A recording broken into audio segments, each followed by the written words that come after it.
विकास sir, अब देखिए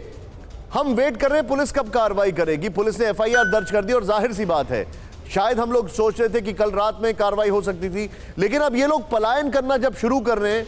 तो इतने सारे लोगों को कहां से ढूंढ ढूंढ के लाएंगे। देखिए निशांत जी, जो पुलिस की अपनी एक इंटेलिजेंस होती है, मैं सबसे पहले तो ये कहना चाहूंगा कि जो किसानों के आंदोलन को एक बहुत बड़ा हाथ और एक बहुत बड़ा धक्का लगा है, जो शहर में रहने वाले लोगों को उनके प्रति एक सहानुभूति थी, कल के नज़ारे के बाद they have lost the plot, I must say सो।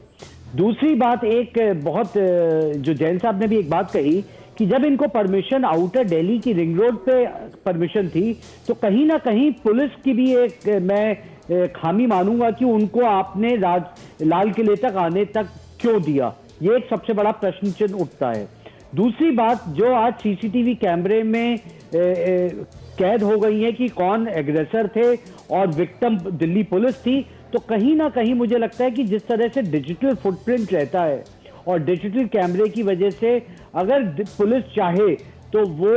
इन जो शैतान करने वाले लोग थे, उपद्रव मचाने वाले राइटर्स थे, जिन्होंने अटेम्प्ट टू मर्डर किया या जिन्होंने ट्रैक्टर पुलिस कर्मियों पे चढ़ाने की कोशिश की, पुलिस उनको जरूर ढूंढ लेगी, ये मेरा पक्का विश्वास है। लेकिन विकास सर मैं एक आपसे प्रैक्टिकलिटी की बात करता हूं। देखिए हालांकि आप लॉयर हैं तो मैं कानूनी पेचीदगियों के बारे में ज्यादा आपसे जानूंगा, लेकिन सर एक चीज है, जैसे फॉर इंस्टेंस अब यहां पर मॉब था, 100-150 नहीं हजारों की संख्या में लोग हैं, एक एक बॉर्डर पर कई हजार लोग हैं, उनमें से कई लोग गांव से आए होंगे, कुछ लोगों ने उत्पात मचा के वापस चले गए होंगे, ऐसे लोगों तक कैसे पहुंचा जाएगा ये?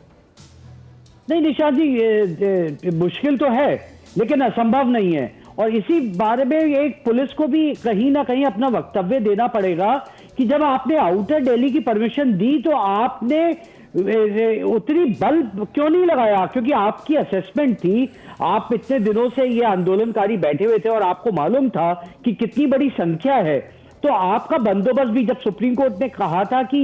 ये ट्रैक्टर रैली की परमिशन दिल्ली पुलिस पे छोड़ रहे हैं, तो कहीं ना कहीं उनकी जो असेसमेंट दिल्ली पुलिस की थी वो भी गड़बड़ाई है, क्योंकि अगर आपको मालूम था कि 20,000 या 50,000 लोग वहां पे बॉर्डर से अंदर आएंगे, तो आपको भी पैरामिलिट्री फोर्सेस की सहायता लेकर के उसको फोर्टिफाई करना चाहिए था। आपने आउटर रिंग रोड से लाल किले आईटीओ तक आने कैसे दिया, उसका कोई जवाब दिल्ली पुलिस ने नहीं दिया है। मैं इस बात को, जो उपद्रवियों ने जो किया, उस बात को सही नहीं ठहरा रहा, लेकिन अगर आपने उनको वहीं रोक दिया होता तो कल का जो दृश्य हमें देखना पड़ा, और जो पुलिसकर्मी 80-85 पुलिसकर्मी जख्मी हुए और उनमें से कुछ क्रिटिकल भी हैं, शायद वो ना हो पाता। आप जो बता रहे, मैं सीधे यही सवाल एक बार पूछूंगा विक्रम सिंह सर से, और मैं चाहूंगा ब्रिजेश आप अपने कैमरामैन को बोलें जरा पीछे शॉट्स दिखाएं, जिससे कि हम इस ब्रेकिंग के साथ दिखाएं कि किस तरीके से वहां पर इलाके खाली पड़े हुए हैं। अपने कैमरामैन को बोले सीधे शॉट्स दिखाना शुरू करें। मैं सीधे आऊंगा विक्रम सिंह सर के पास। सर, आप तुरंत कार्रवाई होने में वो तुरंत धरपकड़ में आते, लेकिन कार्रवाई में अगर विलंब होगा तो निश्चित तौर पर ये लोग धरपकड़ में नहीं आएंगे जल्दी।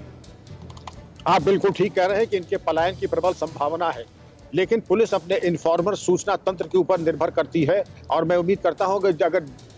विलंब होगा गिरफ्तारी में तो उतना ही दुष्कर होता चला जाएगा। तत्काल गिरफ्तारी, तत्काल पुरस्कार की घोषणा, इनके जो चोटी के 100 जो शीर्षस्थ बदमाश है इनके ऊपर अच्छी इनाम की धनराशि की जाए, 5 लाख से ऊपर की, अपने डेडिकेटेड टीम्स लगाएं, मुखबिर तंत्र को मजबूत करें, और मैं उम्मीद करता हूं कि डेडिकेटेड टीम्स अगर लग जाती तो इनको बिल्कुल नेस्तनाबूद इन मंसूबों को और इनको किया जा सकता है, और होना भी चाहिए, लेकिन जितने जल्दी करेंगे उतना अच्छा।